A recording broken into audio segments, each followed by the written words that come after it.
ఇంత దుర్మార్గమైన రాక్షస ప్రభుత్వము ప్రపంచంలో ఎక్కడా ఉండదు, మన దేశంలోనే కాదు. మరి నీకేం ఈరోజు ఎట్లా నిలబడుతున్నావు? నువ్వు ఎన్నికల్లోనే నేను నిలబడనని చెప్పినావే, అదే మాట చెప్పు ప్రజలకు. నిలబడనని మళ్ళీ నిలబడుతున్నావు. ఎన్నికల్లో ఒక్క ఇంటికి బిగించవి ఇచ్చినావా? ఒక ఇల్లు కట్టించినావా? ప్రజల డబ్బు 35,000 రూపాయలు ప్రజల నుంచి తీసుకున్న డబ్బును కూడా నువ్వు వాడుకొని తినేసినావు. ఇల్లు కట్టలే. ఇంకా ఇల్లు కట్టేదానికి, నిర్మాణానికి యోగ్యంగా, దాంట్లో కాపురాలు చేసేదానికి యోగ్యంగా లేవు ఇల్లు. ఎవరిది తప్పు? ప్రభుత్వంలో ఉన్న జగన్మోహన్ రెడ్డి గారు దోపిడీ చేసుకోండి అని చెప్పి ఎమ్మెల్యేలకు వదిలేసినాడు. ఆయన రాష్ట్రాన్ని దోపిడీ చేస్తున్నాడు. ఇంత దుర్మార్గమైన పరిస్థితిలో ఉంటా ఉంటే మళ్ళా అన్నమయ్య అర్బన్ డెవలప్మెంట్ అథారిటీ అని పెట్టి నీ పేరు జగన్మోహన్ రెడ్డి అనే పేరు నీకేదో ఉండాలని స్మార్ట్ సిటీ. ఈ ప్రభుత్వం లేకపోతే రైతుల దగ్గర కొనకూడదా? ఇది అఫ్రేల్ పార్క్ అని తీసిన స్థలము 2006-7 ప్రాంతంలో అక్కడ అఫ్రేల్ పార్క్ ఇచ్చిన స్థలాన్ని అఫ్రేల్ పార్కుకు ఒక నిర్మాణం కాని కారణంగా ఒక 5 ఎకరాల్లో ఆర్టీఓ ఆఫీస్కి ఇచ్చినాం. మిగతాది టిట్కోకి ఇచ్చినాం మున్సిపాలిటీ ద్వారా. ఆ టిట్కో నుంచి మళ్ళీ ఇల్లు కూలగొట్టేసి అర్బన్ డెవలప్మెంట్. ఎవరి సొమ్మని టిట్కో ఇళ్ళని పడగొట్టే డబ్బు ఎవరి సొమ్ము? ఇది ఎవరి సొమ్మయా? ప్రజలకు ఏం జవాబు చెప్తారో చెప్పండి. మీరు విధ్వంసం చేస్తున్నారు తప్పక రాష్ట్రాన్ని. మన ఎమ్మెల్యే గారు కట్టిన ఇళ్లలో ఒక ఇంటి మీద 35,000 రూపాయలు తినేసినారు. మొత్తం ఎమ్మెల్యేకే చేరిందని నాకు తెలిసిన సమాచారం. ఎన్ని కుదురులో మీకు ఏమైనా ఐడియా ఉందా?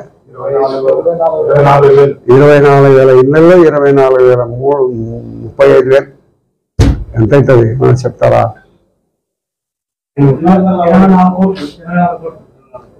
84 కోట్ల రూపాయలు డబ్బు. బెనిఫిషియరీ 35,000 రూపాయలు వాళ్ళకు కాంట్రాక్టర్లకు ఇచ్చినారు. కాంట్రాక్టర్లు ఎమ్మెల్యేకి ఇచ్చినామని చెప్తాం. ఎవరు రేపు జవాబారు ఎవరు? రోజు అబద్ధాలతోనే జీవితం అంతా బతుకుతున్నవే. ఇంత దుర్మార్గమైన ఎమ్మెల్యేలు ఎవరైనా ఉంటారా? ఇంత దుర్మార్గమైన పరిస్థితుల్లో ఏ రాష్ట్రంలోనైనా ఉంటారా? ఇంత దుర్మార్గం జరుగుతూ ఉండబడినప్పటికీ కూడా అప్పుడు 2 సెంట్లు ఇస్తానన్నాడు. ఇప్పుడు ప్రభుత్వం ఇచ్చింది 1 సెంటే. 1 సెంటు ఇంటికి నివాస యోగ్యానికి ఏమాత్రం సరిపోయేది కాదు. కాబట్టి నువ్వు చెప్పేది శ్రీరంగ నీతులు అంటారు తెలుగులో. ఆ పరిస్థితి ఉంది మన ఎమ్మెల్యే గారి పరిస్థితి. 516 కోట్ల రూపాయలకు జగన్మోహన్ రెడ్డి గారు ఆర్భాటంగా వచ్చి పునాది రాయి వేసినాడు. స్టీల్ ప్లాంట్కు 2 సార్లు వచ్చి పునాది రాయి వేసినాడు. మరి రాజోలి ఆనకట్టుకు పునాది రాయి వేసినాడు. మరి చాలా టెంపుల్స్కు పునాది రాయిలు వేసినారు. ఏదో రాజోలి నుంచి బ్రహ్మసాగర్కు పోయేదానికి అక్కడ నేలటూరు దగ్గర ఒక చోట వేసినారు. ఒక్కటి కాకపోతే ఒక్కటి ముఖ్యమంత్రి చేసింది ఏదైనా జరుగుతుందా? మన ఎమ్మెల్యే గారు చెప్పింది ఏమన్నా జరుగుతుందా? ఇంతవరకు డివైడర్లు పడగొట్టడము, రోడ్లు వేసుకోవడము, ఆ లైటింగు పొద్దుటూరు మున్సిపాలిటీ డబ్బుతో జరుగుతుంది. ప్రభుత్వం నుంచి ఒక పైసా వచ్చేది లేదు. డివైడర్లు బాగుండే డివైడర్లు పడగొట్టడం ఒకటి, దాన్ని మళ్ళా పడగొట్టి మళ్ళా కట్టడము, దాని మీద డబ్బు తీసుకోవడం. పాతగా ఉన్నప్పుడు లైట్లన్నీ తొలగించారు. ఇప్పుడు కూడా మంచి సిటీ ఆర్ఎన్వీ వాళ్ళు వేసినారు, మంచి లైట్లు బాగానే ఉన్నాయి. ఏదో వాళ్ళ డబ్బులు ఆదాయం కోసం ఏది చేస్తే వస్తుందనే ఒక దుర్మార్గపు ఆలోచనతో వాళ్ళు డబ్బులు వచ్చేదానికోసం అవన్నీ చేయడం జరుగుతుంది తప్పక. గవర్నమెంట్ ఆసుపత్రి దగ్గర నుంచి ఆడ వాసవి సర్కిల్ వరకు ఒక రోడ్డు వేసినారు. ఆ రోడ్డు దేనికోసం వేసినారు? వాళ్ళు భారత్ సినిమా థియేటర్ను వాళ్ళన్న కొన్నాడు. కొని బంగారు షాపులకు ఇవ్వాలనే ఒక ఆలోచనతో ఆ భూమిని కొన్నాడు.